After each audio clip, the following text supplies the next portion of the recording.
Okay, hello. It's exactly 1 minute past midday. We'll start. This is an Assam initiative to start discussing a few topics for our colleagues and fellow students. So I'm Katavazi, and I'm here to look at cash flows.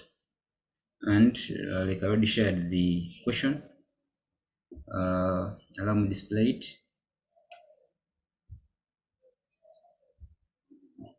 Um, I already shared the question. I know it was in images, but I decided to type it so that it can be seen clearly.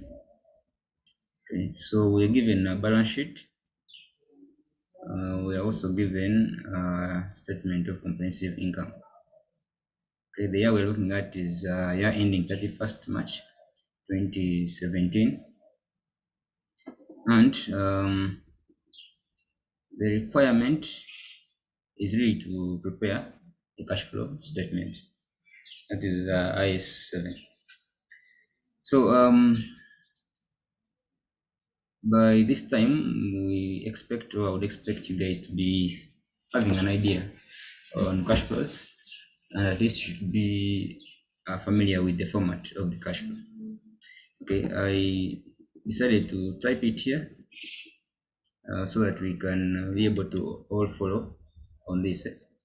Now, briefly, with cash flows, really we are looking at cash flow transactions. Okay, we are mainly looking at bank and cash and any other uh, cash transactions in a way that they are cash equivalents. So we are looking at changes in balances of cash balances and cash equivalents, the difference. So you're also aware of the cash book.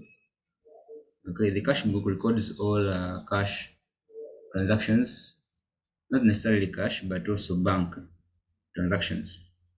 So that is what we are preparing here actually. That we get all those transactions, be it receipts or payments in the cash book, and use them to prepare cash flow statement. So the difference here is usually the information they give you is not as direct as the cash book details, where you see clearly that these are receipts, these are payments. So in that regard, usually we use what we call the direct method of cash flows, where you're given a cash statement or you're given transactions, but cash transactions, although they're in written. So there we use what we call a direct method of cash flow statements. But here we are dealing with indirect, and because it's the indirect method, that's why I have this format here. So it starts with profit before interest and tax. Uh, On that, we add depreciation, amortization, loss on disposal, and any other non-cash expenses, any other deductions that you did under the comprehensive income that are non-cash transactions are all added here. Then from there, we less. Now, when we're lessing, we're now lessing incomes or additions that you made in your comprehensive income that are non-cash transactions. Examples include gain on disposal, PPE, decrease in provision for bad debts themselves written off.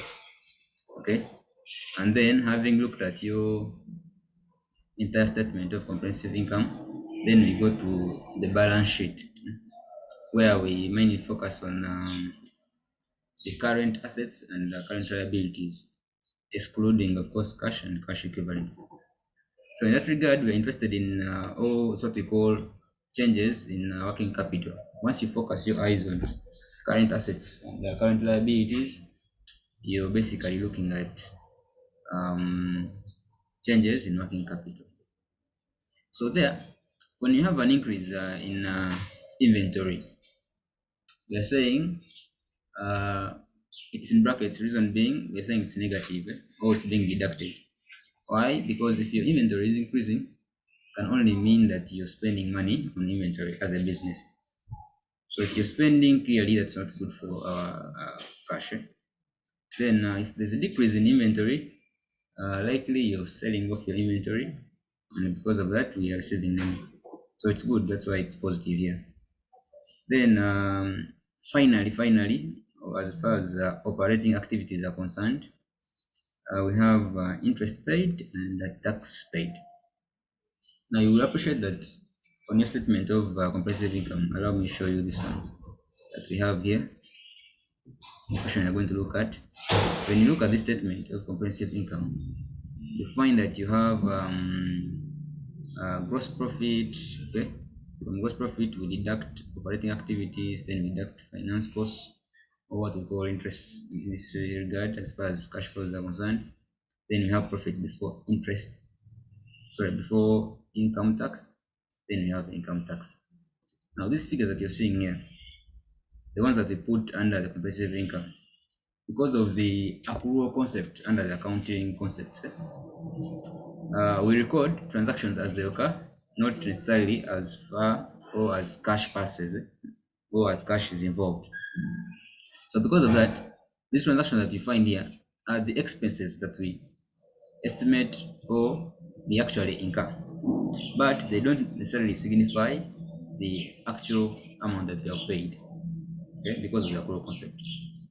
So so clearly why I'm showing this is because I want to tell you that the finance costs or interest costs and income tax, they're usually not the actual cash transactions or cash payments that we make. Okay, that's why when we are beginning our statement of profit or loss, our cash flow statement, we begin with profit before interest and tax. That's the acknowledgement. We are trying to recognize that income, the tax, and the interest involved are not actually the actual cash transactions involved. So because of that, we always have to start with this profit before interest and tax. So on that, that's where we deduct now, coming back to what I was talking about. We deduct the actual interest paid and the actual tax paid. Okay, this usually come about because that's how you end up with having in your balance sheet. You either have prepaid interest or interest payable, or you have tax payable or tax prepaid. All those arise because mainly that the expense that we incur is not the actual payment that you make. For example, if you pay more than what you have expensed or what you have incurred, then you end up having prepaid tax or prepaid interest. Okay, and that will appear under your balance sheet. So that is really the brief about operating activities or cash flow from operating activities. Maybe to talk about these activities, I think I forgot to introduce those. We have operating activities, then we have investing activities and financing activities. Okay, all those activities are the ones we use under cash flow. Okay, operating activities really strictly looks at activities that we incur on a daily. Majorly, they are found under the comprehensive income or the statement of profit or loss. Activities there are usually the operating activities. Then investing activities. These activities mainly to do with non-current assets. Okay, non-current assets. Where we have long-term investments, or you have the PPE. Okay, where you have the motor vehicle. Okay, so non-current assets. That's what we call. Okay, that's where we get our cash flow from investing activities. Okay, if you incur a cost on, say, buying the car or you're selling it off, okay, those are investing activities, and here are some of those. You have dividends received, because if you have a long-term investment, usually you'll find it in your balance sheet to always be under non-current assets. So any investments that you, any dividend that you receive from such an investment, you're saying it could be a cash flow issue, okay? And we're saying it is positive because you're receiving the money. Then proceeds from sale of PPE, I've just talked about it briefly. Then we have purchase of PPE, same story. Then we have a purchase of a subsidiary or investment, that is if you have made an investment in that particular year, okay. So of course, when you make investments, those are money is going out. That's why they are negative here in brackets. If you receive dividends or you sell off an asset and therefore receive money in return, saying that is positive. Then you move on. Then financing activities. Financing activities. These ones mainly look at long-term liabilities and the equity section. Of course, with the equity section, you're excluding the retained earnings. Yeah, but any increase in shares or decrease in shares, and non-current liabilities or long-term liabilities, there you have loans and any debentures. Okay, so any changes there fall under cash flow from financing activities, as long as it is cash or bank involved. Okay, so here are some of those: dividends paid, make any payments, because dividends here you're paying shareholders. Then you have proceeds from issue of shares, if you issue any shares. If you proceeds from loan acquisition, if you receive any loan or if you negotiate any loan, if you make any payment in regard to settlement of the loan, all those are financing activities. So after now, at the end of the day, when you have all those activities and the monies are computed, you have figures for each. You have a figure for operating activities, you have a figure for financing and investing. The total, okay, gives us either decrease or increase in cash flow. When it's negative, of course, it's a decrease. When it is positive, it is an increase in cash flows. Now, that increase is added to opening balances of cash and cash equivalents. Okay, like I was telling you, when you look at current assets, we ignore cash balances or changes because they are saying they're going to use it here, and this is how it comes to that you bring your opening balances for cash and cash equivalents. Maybe it's a little more about cash equivalents. These are not really necessarily cash, okay? But somehow, the real fact is they are easily liquidated, or you expect money anytime soon. An example is bonds that are maturing in a short time, maybe a period of 3 months. That's a cash equivalent. If you have such an item under your current assets and there changes, here it comes here that you bring the opening balance and add it to the change, so either the increase or the decrease in cash flow from all the activities, of course. Then the sum that you will get will give you the closing balance, and that closing balance should be equal to the closing balances of the cash and the cash equivalents in the balance sheet, and you're done. That is the cash flow statement for you. So the real task is really on identifying what are the proceeds from sale, PPE, what's the purchase, because like I've told you, this is an indirect method. So usually they will not tell you that this is what happened. They will not tell you that we spent say 60 million on buying a car. They will not tell you. Okay? But through the balance sheet, balances, and any transactions in the profit or loss, you're able to identify that particular cash transaction. Okay. So now moving forward to the actual question. Okay, the real question. So always I'll encourage you to always start by identifying the profit before interest and tax. And that's the first item you should always identify. So how do you get it? You come to your profit or loss statement, okay, and you look for the closest line to the profit or loss, the profit before interest and tax that you have, the closest line from top. So from top I have gross profit, then you have operating activities, finance costs. The closest line that I have is profit before interest and tax. Sorry, it's profit before income tax. I don't know why I'm calling it interest and tax. This one in bold, profit before income tax.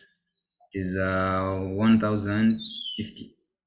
Of course, keeping in mind that you have 3 zeros added on this. So this is what we're going to begin with. Remember, we're interested in profit before interest and tax. So I'll come to my solution.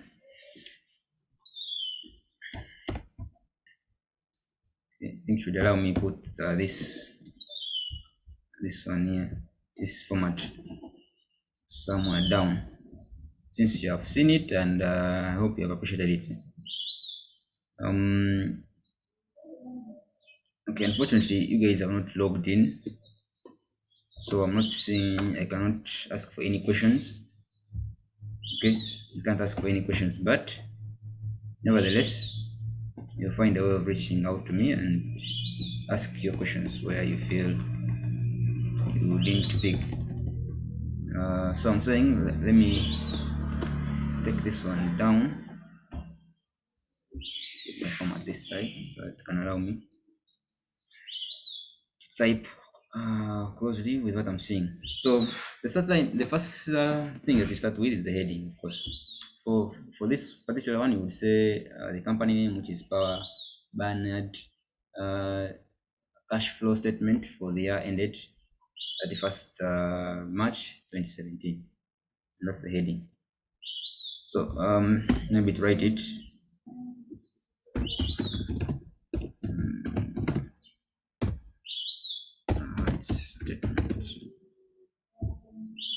Statement of cash flows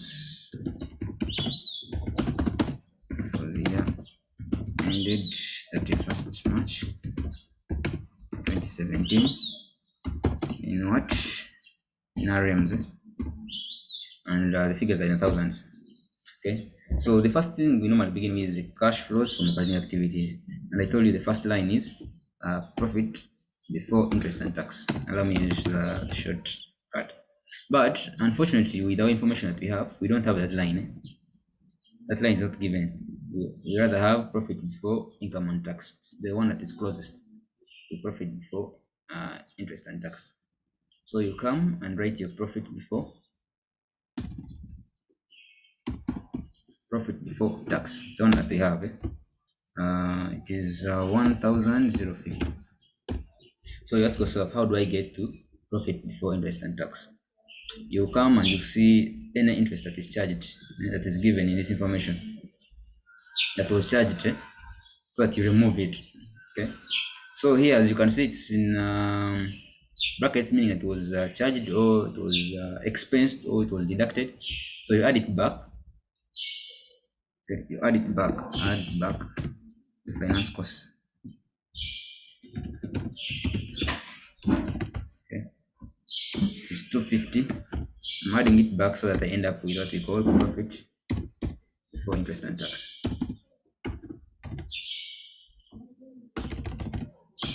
I have 1,300. Okay. So once I have this figure, this line, profit before interest and tax. Once I have that line, I go to the additional information and refer to all the additional information, deal with it, then come back later. Okay. Now, additional information. We have not one. So his total depreciation charged for the year is 970,000, and there was no amortization. So we already saw in our format that we add back this depreciation, and the reason is because it's not a what? It's not a cash flow transaction. There was no money involved in coming up with this figure. So I'll come and add it back. This is 970. Okay, ignore the zeros because of obvious reasons. Then note 2 says there was no accrual of interest at the beginning or at the end of the year. What does that mean?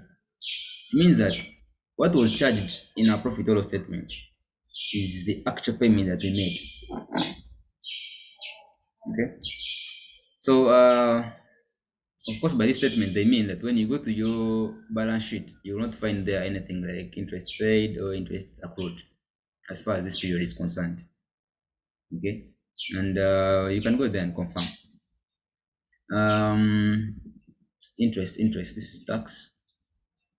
And you go to your assets, you don't have anything like prepaid interest. So clearly, so you come and you show. Now from the format, it shows that with interest always deducted last, among the last interest and tax should be among the last things that you deduct. So come and say less interest, or in this case, you're calling it finance cost. finance costs. Okay, how much was there?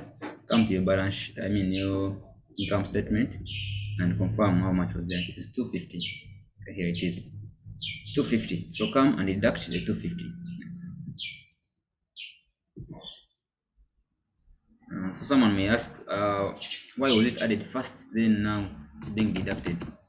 The reason is clear that because this is a standard, they give you a format, okay, that you're supposed to respect. It's more of like it's like a command or it's a law that you're supposed to always begin with that line.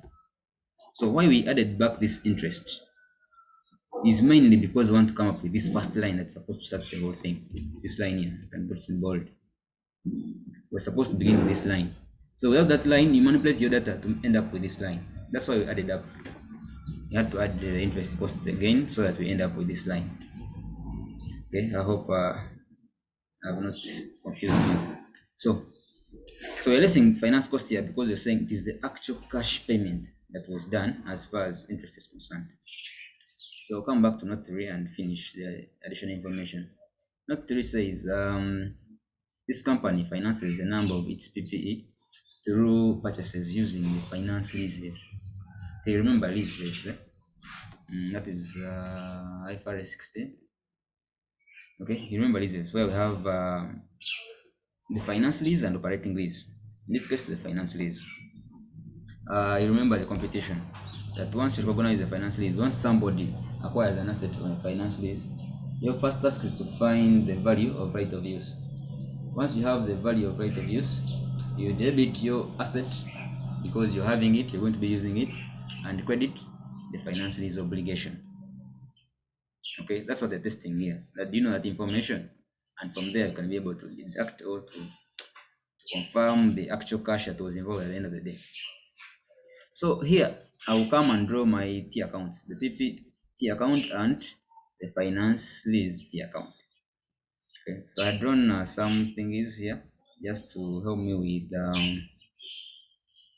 time. So this is the finance lease obligation account and the PPE account. So what we're interested in is the opening balance and the closing balance from the balance sheet, and then we pass the transaction that was involved in the third, in the additional information. So I'll come to my PPE, costs and assets. PPE is here. You have opening balance at 3,700 and the closing is 4,200. So 3,700 my PPE. Of course, the opening balance for PPE is always on the debit side. So keep that in mind also. So this is 3,700. Then my closing balance will always be on the credit side. Balance carried down. It is 4,200. Okay, that is it. Then go to the finance. Go also to finance lease and see the opening balances and closing balances and sort them out. So with the finance lease, when you come to your liabilities, you find that you have the non-current and the current. Remember how we used to compute those? So here what you do is you merge the two. You merge the long term and short term. So for long term, we have 1,300 as closing balance, and short term we have 500. When I add that, I'll have 1,800. So let me come and show it. Remember that is the closing balance. So closing balance for liability is on the debit. So come and say balance, carry down. Okay, I can probably put the competitions here. 1,300 plus 500. Okay, this should give me, that is 1,800. Okay, then deal with also the opening balance. Opening balance, we have 1,200, then 450, so that is 1,650.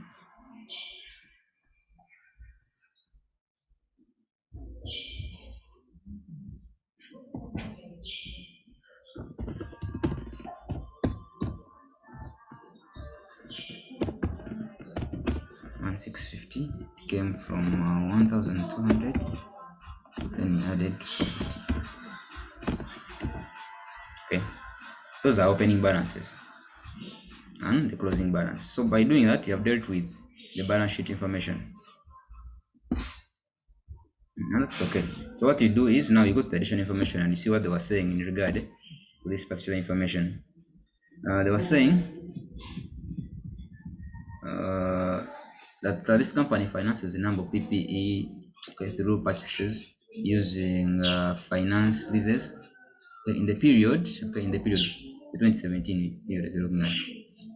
PPE, which would have cost 600,000, was acquired through a finance lease. We all know that this is the value of right of use. So clearly they debited the PPE with 600 and credited lease obligation with 600. That's what you come and do here. Where's my thing? Okay, so I'll come here and say finance lease, or you can just say lease. You had a 600 debited one asset. Then come to your finance lease and credit. This is coming from PPE. This is just 600. Okay, and you're done with your additional information by doing this. Now, the final task you do by doing this, of course, you can choose to close off the ledgers first and sort them out and feel that you're done with your workings, or you can first chew them and you follow the order of the profit or loss. So, but preferably, let me just close out the accounts, and then I don't refer to it again. So I'll deal with PPE first. PPE, we all know that it's affected by other transactions such as depreciation. So I'll come and reflect it here. Depreciation is on the credit because it reduces the whole thing, and it was 970. Okay. So do you have any other transactions regarding the PPE? We don't have anything like disposal. Can confirm that from our income statement. When you come to income statement, you have operating activities, financing costs. You don't have anything like what? Disposal. So because of that, I will just come and close off the account. So how do I close off? You look at the bigger side, which one is the biggest? Seeing the credit side is bigger. So if the credit side is bigger, I will have this is 5, this is 170. Okay. So even this side should have 5, 170. Okay, so what do I add on the debit side to make this the same? You have a 70 you need to add. Of course, here, whichever method you use, really you don't have to follow what I'm doing. This is 13. I'll add 8 to make it 11. Then I'll have the 1. Okay, so I have 1,870. Should give me. So now this balancing figure, clearly, since there was no revaluation, there was no disposal, there was no any other transactions regarding the PPE. This can only be the cash that they paid in regard to the acquisition of PPE. Okay, so come and say they acquired more PPE. Okay, this is a bank transaction. These are transactions. These are the things they'll be looking out for. This is the balancing figure. Okay, so PPE, we all know where it falls. They fall under investing activities. Okay, so it's important for you to be knowing your information before you attempt this question. So I'll come to my let me just copy it. I'll come to my format, what I was doing. So I know that under my cash flow from investing activities, I'll have purchase of what? Purchase PPE.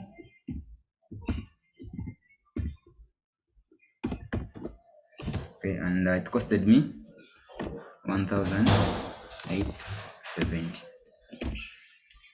Okay, it's easy to know because if the PPE was debited, therefore cash was credited. So we only credit cash when money is moving out. So we're done with PPE in that regard. So continue. Come to the finance costs, also the finance lease, and also close it off. Okay,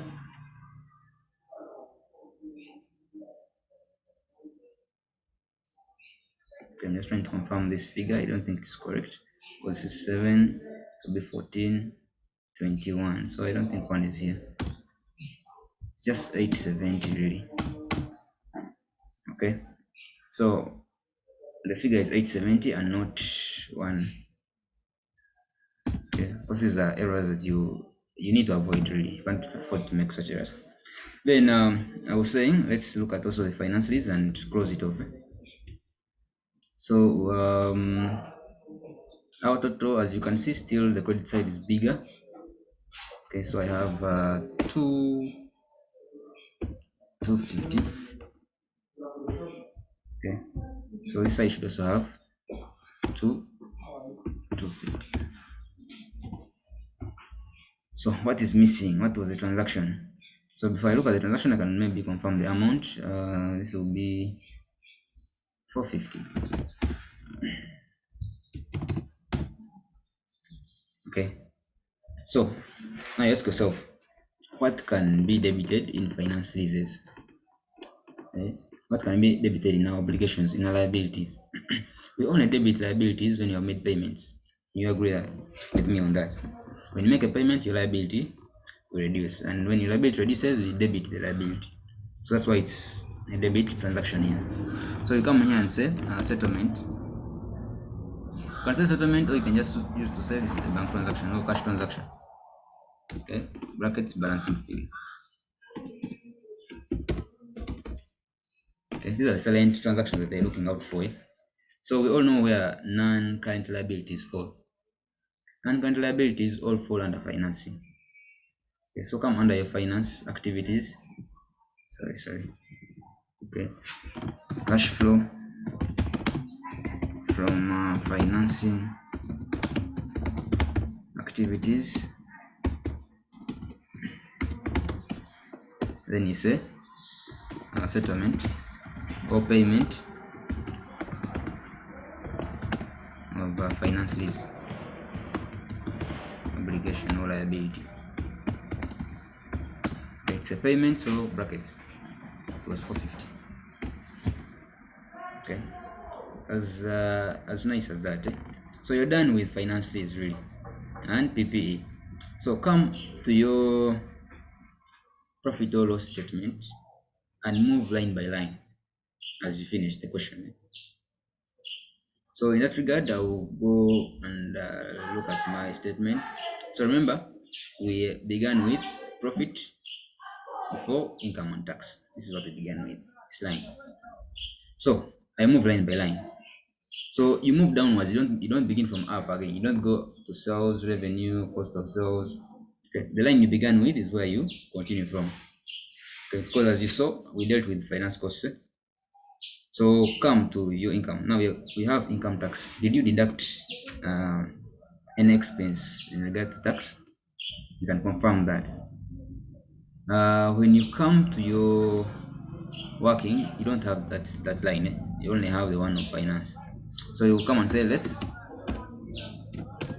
tax paid. But now this tax paid figure is supposed to come as a working. Why? Because we have tax payable or tax prepaid in our balance sheet. So once you have an item in that regard, if you're looking at any expense in your profit or loss statement and you have that similar item in your balance sheet as prepaid or accrued, you always have to have a working for you to determine the actual cash transaction that was involved in there. So I'm saying go to workings. So I'll come to, that's why I had this tax payable here account. This is, I'm referring to you to. So the accounts payable, it's a liability by the fact that accounts tax payable. So liabilities, we all know that the opening balance is on the credit. So come and say balance or down. Okay, and then balance carried down. Okay, so go on your balance sheet and check what are those balances. Just come under current liabilities. You have tax payable. You have a 205 for opening balance and 225. So 205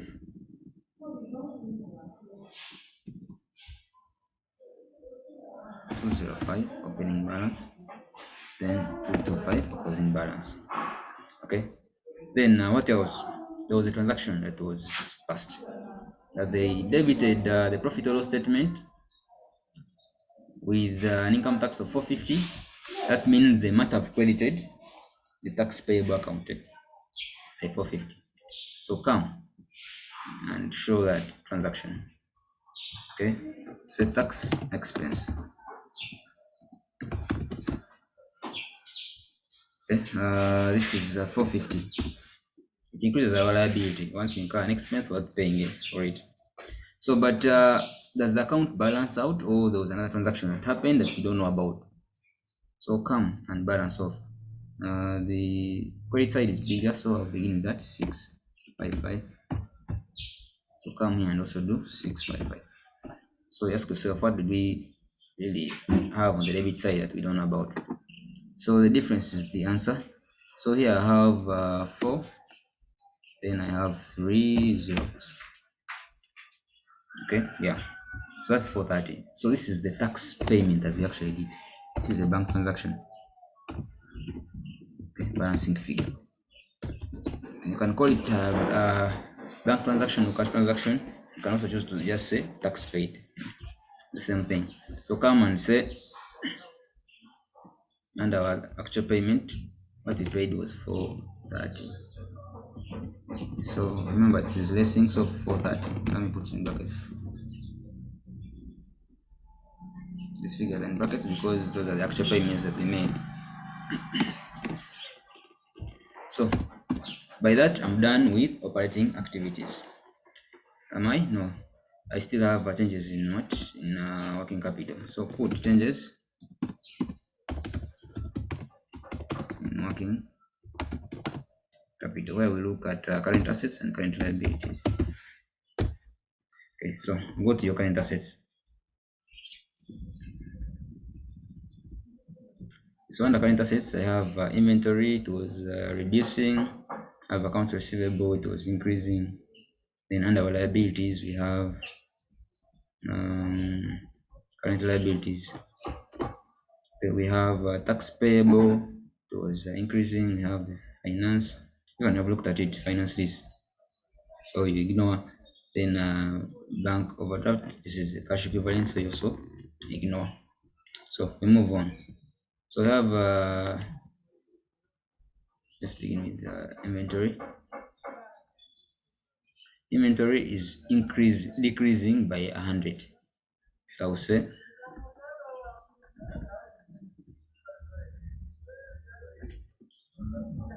okay, beg your pardon on this. Remember those the items come last in the operating activities. The finance, the interest and the tax. So here I will say decrease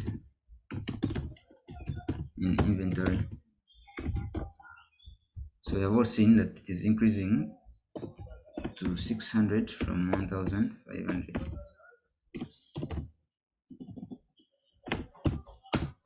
So a decrease, we say it is what? It is a bracket that people are paying, right? Okay, then move on. Accounts receivable. Accounts receivable is increasing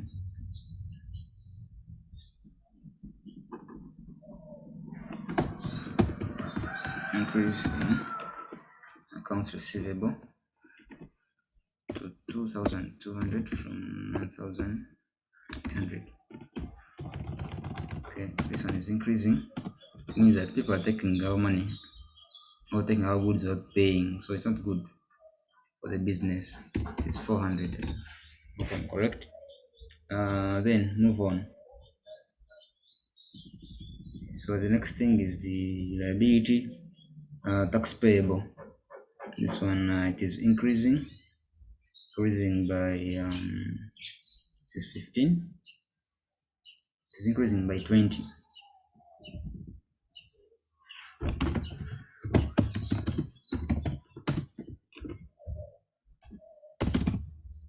Increase in accounts payable. Okay.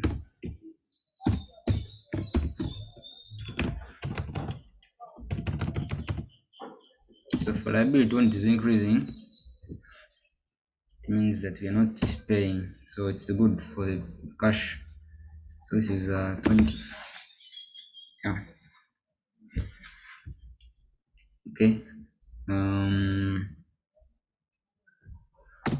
Then what else? Under current still liabilities, we have looked at the other items. So we're done on that. So come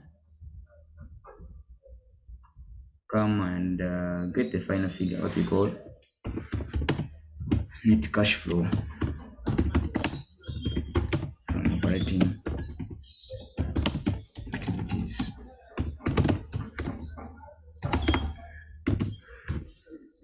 Okay. So there, since I don't have an audience, they can't help me get a figure. At the end of the day, I'm just here to share knowledge, so I will not do that. The figure you get is the one that you add to cash flow from investing activities and cash flow from financing activities. So we're done with the income statement. So once you're done with the income statement and we're done with operating activities, you go to the next item, which is supposed to be the investing activities. So you just go to your balance sheet and also begin on that line. So with balance sheet, of course, we began with PPE, we already saw that item, so I'm not going to involve ourselves with it. Then go to invest current assets. We have looked at all those items with exception. No, there's an exception here. Then go to equity. Equity, we are seeing our share capital remain the same, so there was no transaction. Then you have retained earnings.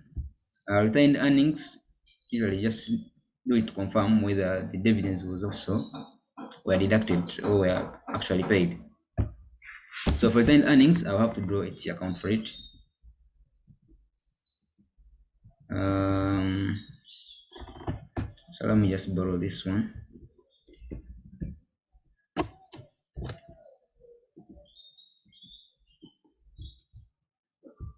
Retained earnings. Okay, retained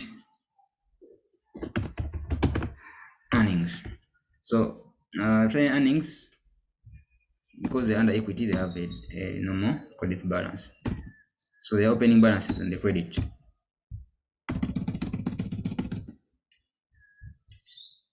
Okay, so let me remove these figures.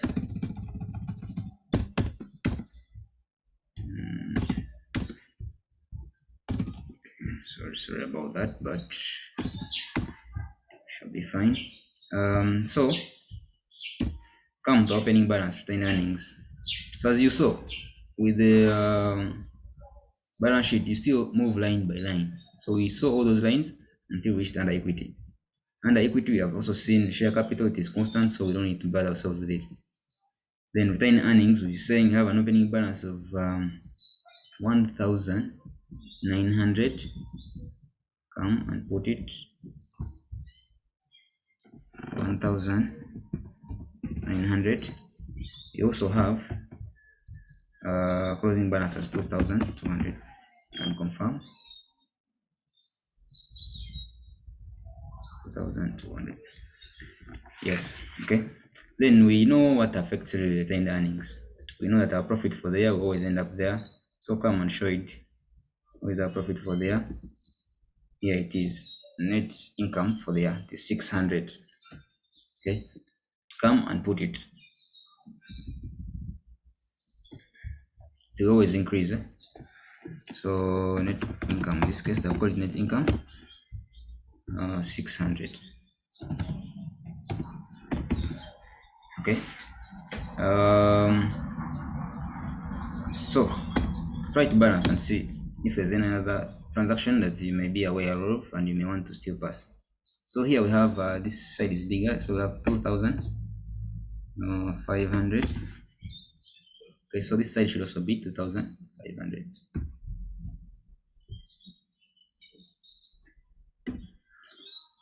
4,500.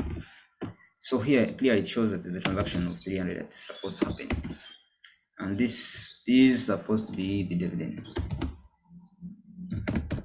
dividend charged, actually not even paid, dividend charged.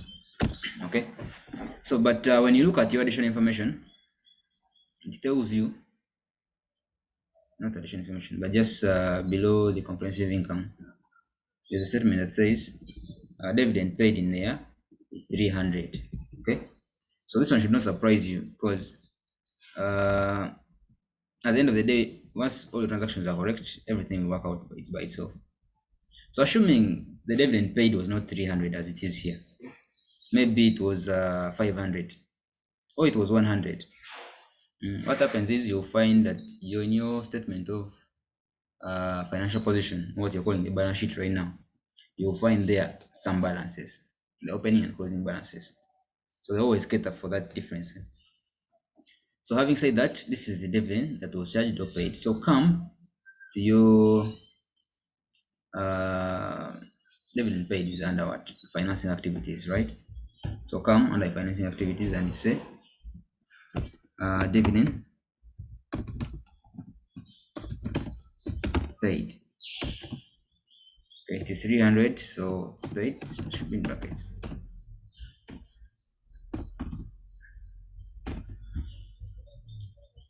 So as nice as that. So you have net cash flow. Net cash flow from financing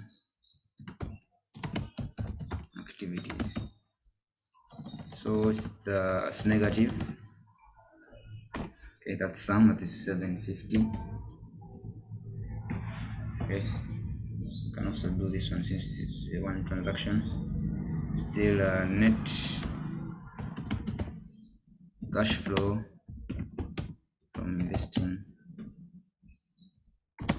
activities. So meanwhile, by doing all this, you have done 99% of the cash flow. 99% of the cash flow. Because the next stage is you just add the figures and get whether there was a net increase or net decrease. If you get net increase or a decrease, you add it to the opening cash and cash equivalents, the accounts that you saw that we didn't affect or touch on our balance sheet. And that was, I think, only one, which is the bank overdraft. We didn't do anything about it. That will give us the opening balance and the closing balance. So the difference will always be the same as what we have here. So maybe to confirm, not really confirming, but to give you the actual figure. These are brackets.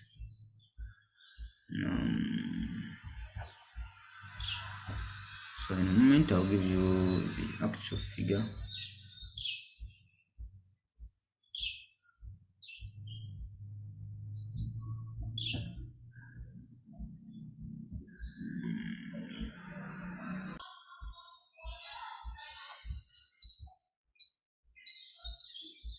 Okay, the figure that you'll get is 1,310, and it is positive. So on that we are adding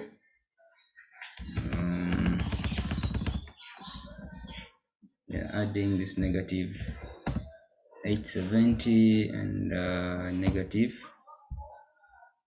450. This one. 750. So I can just in a short while I can get you the actual figure on that. This is 870, then 750 is a negative.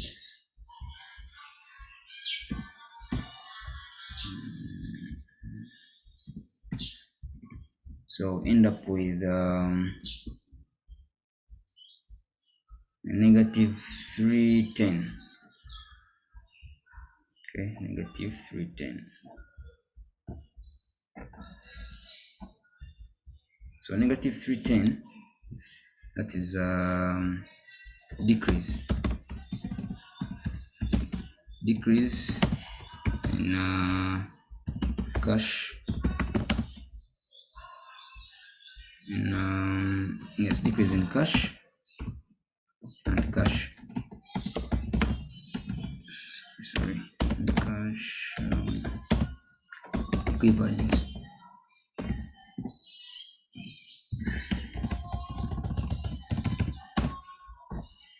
Return. So I was saying on the increase or the decrease is where you add opening balance of cash and cash equivalents. Cash equivalents. Allow me use those. They're not proper, but you'll be fine. So on this, of course, where do you get the opening balance? Opening balance is always in the balance sheet. Yeah? So come to the balance sheet, like you saw under current assets, we didn't have anything.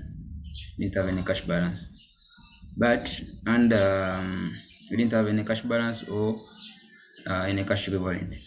But under current liabilities, we had a bank overdraft. Okay, as you can see, it's decreasing from 205. So that's the opening balance. Come and put the opening balance. What is it? Yeah, okay, opening balance is 205. Okay, this is an overdraft. Okay, so for an overdraft to decrease, it can only mean that we made a payment also. Okay, so it is decreased from 205 to what? What's our closing balance?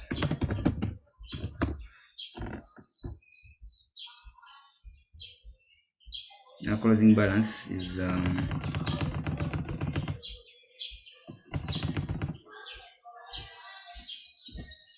When you get the difference between 310 and 205, let me just confirm. 30 and 205.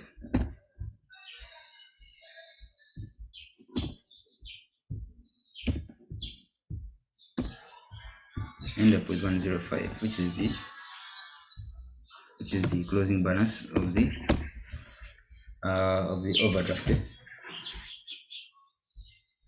I hope we are together till this part, because that's where the question ends.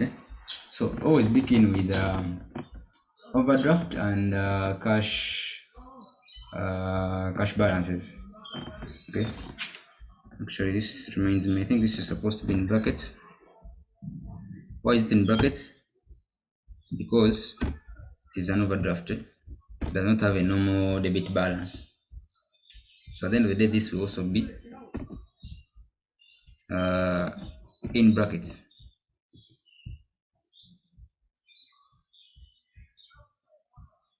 Okay, so you end up with this figure is 3110 minus 205. You end up with what? With 105, which is in brackets because it's an overdraft. So guys, I hope we are fine here. If there are any questions, please feel free to raise them. Your course leader has my contact, so you can reach me in any way. So guys, thank you. Kata Silvasam. I am Katavas. So this is Ellie's work and the Assam team. Thank you all. Have a good day.